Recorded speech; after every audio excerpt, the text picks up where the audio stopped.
Truck Stop Creeper. This is being posted for my wife who doesn't have a Reddit account. So a couple years ago I worked at a travel center. I would have been about 23-24 at the time. This one truck driver was always really friendly to me and always tried to make small talk. I worked in customer service, so I was just nice back even though this guy was way older than me. After a while I started to think that he maybe had developed a crush on me, but I remained being nice because no harm had been done. He overheard a coworker and I talking about getting our hair done, and then the next time I seen him he handed me a blank check with just my name on the pay to the order line. He told me to use it for my hair that I wanted to get done. I told him we couldn't accept tips and he kept insisting I take the check. I finally got him to stop trying to give me the check. After that I was a little shorter with him than usual because I didn't want him to get the wrong idea. Then one night he pulled me to the side and asked to talk to me. I for sure thought he was going to ask me out, even though I knew he knew I was engaged. Well, the conversation was much different than I thought it was going to be. He asked me if I believed in God and I said yes. Then he asked if I go to church and I told him not really. He then told me that God came to him with a list of people that he needed to purify and that I was on the list. He said that if I didn't let him purify me then I would die in 30 days. I was shocked and didn't know what to do. I was scared because I wasn't really sure what he meant by purify. I walked away from him and started doing a task outside. I come out of a door and he is standing there and says, "I've been waiting for you." I'm instantly freaking out because I'm outside alone at night with this guy that just said I was gonna die in 30 days. I just say oh, and he tells me that I should really think about what he told me. I ended up telling my boss and she was really upset and took it as a death threat against me, but couldn't bend the guy from the store because we didn't know his last name and she needed to see him in person to tell him. After about a month and a half the guy comes in and tells me that he is sorry and didn't mean to scare me that night. I kind of just say okay and keep my distance the rest of the time I worked there. A couple months ago my coworker sends me a news article that has a picture of the truck driver and a headline about murder. I read the article and turns out this guy recently killed a lady because God told him to, and then he turned himself in. She was found tied up in his basement and his only reason was that God told him to. I can't help but think that I could have been one of his victims. Truck driver from the travel center, let's not meet ever again. Creepy truck driver. It's cold outside. Ever since I met the creepy truck driver, I watch what I wear in my neighborhood and around the area of my neighborhood. This happened a few months ago in March of 2016. This is very clear and recent. One day in March I left my house because I needed to take the bus in order to get to my classes. I'm in college. I didn't like what I was wearing and I already walked up a big hill in my neighborhood and almost about out of it. I decided to call my boyfriend and ask him to bring a pair of sweatpants because I felt uneasy with my outfit and it gave off a bad feeling. Within 5 minutes of hanging up the phone with my boyfriend, a white truck drives slowly behind me. When I turned around to see who it was, the driver drove slowly next to me. This is how the conversation went with the creepy truck driver. Creepy truck driver: "Hello, you look very gorgeous and I just wanted to let you know. Do you need a ride?" Considering I didn't like what I was wearing, this made me feel like a prostitute, but I politely declined, stating that I have a ride. Creepy truck driver: "Are you sure because you look cold?" I politely declined again, stating it was alright and I will be fine. After the second try he gave up, so I thought. I immediately called my boyfriend and told him to stay on the phone with me until I at least got on the bus. When I turned the corner to walk down a street to get to the bus stop, I saw garden workers and in front of their truck was the creepy truck driver parked waiting for me. When I got close enough to his truck once again, he asked me if he could give me a ride using the same excuse about it being cold outside. I politely decided for the third time. Once I got on the bus I hung up the phone with my boyfriend and I called my best friend. As I was explaining what happened, I noticed the creepy truck driver following the bus. He followed the bus for about 15 minutes until the bus broke down and police came onto the bus for a different reason. A second bus came, so I did end up making it safe to school. A week after the creepy truck driver tried getting me into his car, my parents went to see a show and my brother was working, so I was home alone with my dog. An hour after my parents left, I heard my dog going crazy. The doorbell ringing non-stop and lots of knocking. I looked out the window and it's the stupid truck driver. He didn't see me though because I peeped through the blinds. By the time I called neighborhood patrol he was gone, but they watched my house for a few days, thinking that was the last straw because now it's May in 2016 and nothing happened for a good few months until last week when I was with my best friend walking to Taco Bell. We noticed a red truck driving very slowly. I looked at the driver and guess who? It's the stupid creepy truck driver, and he just smiled and waved with his new truck. I don't know how Mr. Creepy Truck Driver knew where I lived or knew which way I took to the bus, which gives me chills. This might be too early to say this because I have a feeling things aren't over with, but Mr. Creepy Truck Driver, let's not meet again. Truck driver attempted to kill me. Okay, so this happened to me last night. It was 11:30 p.m., or somewhere around there. This highway was under construction. One lane, and two concrete walls of either side of me. There's a truck in front of me, and I cannot see past him. We're going 70 miles an hour. There are no vehicles behind me. He locks his brakes in front of me, and so I stop. I think nothing of it. I just thought another vehicle stopped in front of him. So we continue on our merry way, and we stop again. I still think nothing of it. Due to the fact that I cannot see past him, the road widens to 2 lanes, shoulder and regular. I pull into the shoulder to see past him. There isn't anybody in front of him. I pull back into my lane, and he stops yet again, and I thought that was weird. A few minutes of this, and he begins weaving in between the 2 lanes. He stops, and I stop. I grab my phone at this point, and dial 911, but I do not press the call button, as the truck in front of me begins moving again. Now, I own a Volvo racing vehicle. V70R. So whenever I get into a situation like this, like traffic, start stop, I put one hand on the steering wheel, one switching gears manually, so I set my phone down to get up to speed. We get up to 70, and I pick up my phone. He brakes at this point, and my phone goes flying across the car. I didn't click call yet, and my phone is in the floorboards somewhere.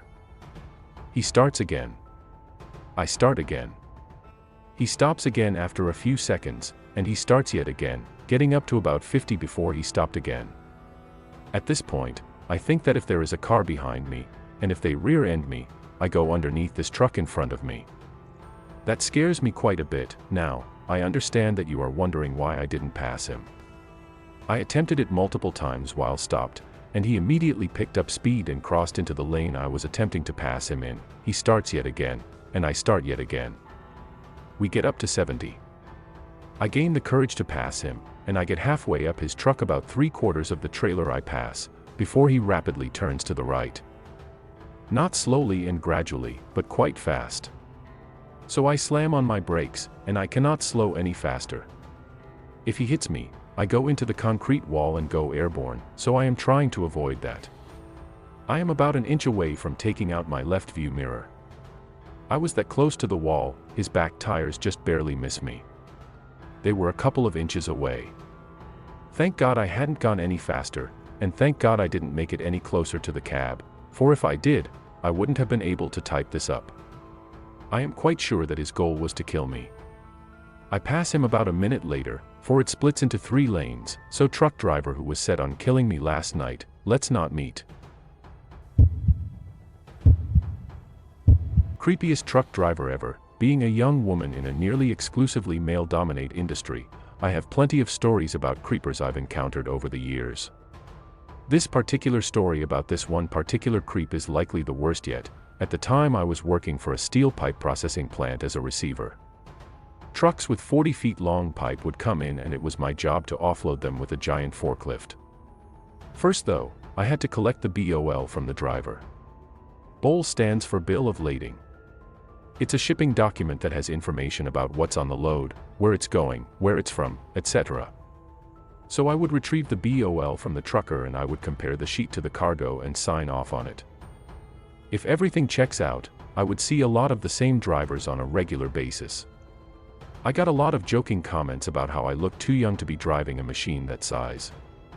A few of them asked me out, but I'm married, and most of the guys respected that, so when I encountered a new driver from one of the trucking companies, it really didn't surprise me when one of the very first, if not the first thing he said to me was, "How old are you?" 23, I replied with a half-hearted chuckle, "Are you married?" I'm engaged, so pretty much, I replied, starting to get reasonably uneasy about this guy. Not wanting to make small talk or answer any more increasingly personal questions from this guy I had just met. I asked him for the BOL, anything for you sexy girl, excuse me. What did you just call me? It's really sexy to see a girl like you driving a big truck. Now, I'm a bit of a hothead. I need to stand up for myself in situations like this, or else I risk becoming a welcome mat for this kind of attention. He hands me the paperwork with the trademark creepy grin, like he was getting off on the fact that I was within grabbing distance from him. Listen, old man. As I snatched the paperwork out of his hand. I do not come to work to be spoken to like that. I'm here for a paycheck, not a date. What? It was just a compliment. Don't be like that sexy girl. Don't fucking call me or say anything to me that you wouldn't say to any of my male co-workers. I have a fucking name, and it's not fucking smart to talk to anyone like that before you know what it is. I bet it's bitch. I signed off on his shit, dropped his copy in the mud, and went over to the other driver waiting in line, took his paperwork, and made Creeper wait about 30 minutes, offloading 2 other trucks. Before I got to his, we have a safety rule that the driver must be inside the truck while it's being offloaded. So I took this opportunity to be a bigger bitch, laid on the horn of my truck, and angrily yelled at him to get in your fucking truck. After I offloaded him, I went to my supervisor and told him what happened. Not a formal complaint, but to make him aware of everything that transpired. And to let him know that the driver might end up complaining to his superiors about how long it took me to see to him. My supervisor sided with me. He knows that if I lost my shit on someone, they deserved it. He knew about a few other incidents prior, so he was supportive. He told me to report anything else the guy does that's fucked up, and said he'd be willing to send someone else over to deal with that particular driver, if and when he brought another load. Later on that day, he made a funny comment about how sexy I looked in my uniform, oversized overalls, grease-stained high-vis hoodie, boots, and hard hat. I didn't wear makeup or perfume to work, I looked like, and was mistaken for one of the guys on a few other occasions. So the creeper must have been thinking, OMG, a girl must say nasty shit. Anyway, I thought I made things pretty clear to Creeper, and that he wasn't going to bother me anymore. Nevertheless, I wasn't keen on the idea of having to walk up to his cab to get paperwork from him again. The next day, guess who shows up with a new load? I call over the radio, my favorite driver is here, can someone come grab his paperwork? A couple minutes go by and one of the co-workers I get along with well drives up in his smaller tow motor to approach the driver for his BOL. I wait off to the side, and take the opportunity to have a smoke next to my machine, while I wait for my co-worker to come back with the paperwork. He comes back, and of course he wants the scoop on everything that happened the day before. I guess the driver asked why I wasn't there to collect the BOL. Co-worker told him I was busy LOL, meanwhile I was having a smoke and clear view. In no hurry to offload the asshole, I told co-worker what transpired, when suddenly my co-worker interrupted me. Don't look, but I think he's taking pictures of you. Of course my head whipped around and sure enough Buddy was holding his phone up, pointing it at me, taking pictures I assume. I scurried up into my machine and got on the radio for my supervisor. Favorite driver is taking pictures of me. 10 to 4, I'll call security, do not offload him. Given the nature of what we do and why we do it, there's strict security guidelines at this place. Once a month we had bomb sniffer dogs inspect the property, it was that big of a deal. So even if he wasn't taking pictures of me, he had no business taking pictures on the property. Security shows up, and I watch as the driver hands him his phone. My coworker was there with him, and later told me that the guy said he was just trying out his new phone. Bullshit. But whatever. They didn't find photos of me or the property on his phone, but he had a few minutes to delete them.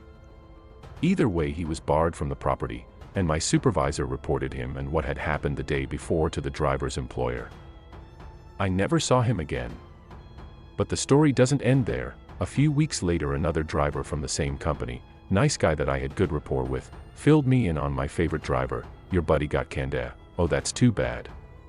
Gonna miss him. Yeah, he was on thin ice because the girls in the office were getting weird vibes from him, always hanging around the offices way more than necessary. Nothing to fire him over though.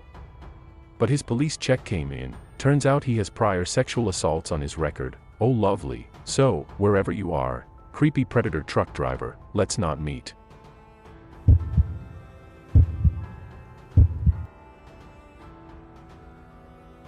The truck driver. Growing up, I lived with my mom and stepdad.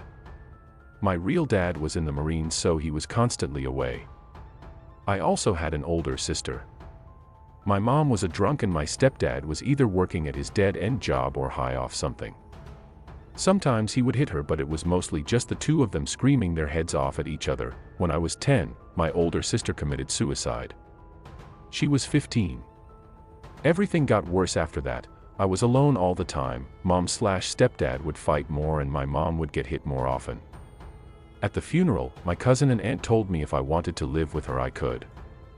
I knew my mother wouldn't go for it, so I politely declined. Fast forward to when I'm 12. My stepdad and mom were arguing over money and he started beating the shit out of her. I was terrified. I'd been watching a show on TV and they were in the kitchen not far away. When he noticed me, he started shouting about if I wanted some too. I ran to my room and locked the door behind me. While he banged on my door, calling me all types of names, I shoved as many clothes as I could fit into my backpack and a few other things.